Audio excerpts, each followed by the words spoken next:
Hei kulta. Meillä täytyy puhua. On sulla aika ikävä asia.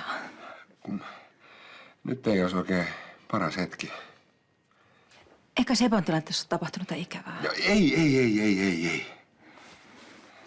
Mun asiani liittyy Mikaeliin. Kulta, mä ymmärrän, että sun asias on tärkeä. Mutta meillä on täällä vieras. Simo, tässä on mun rouvani Liisa. Ja Liisa, tässä on Simo. Simo on oikein hakaa tuossa sakissa. Pesee mut siinä ihan mennen tulle. No, hauska tavata. Joo, ei tosta Ismosta oikein ole vastusta, kun justi äsken mä vein siltä kuningattarenkin.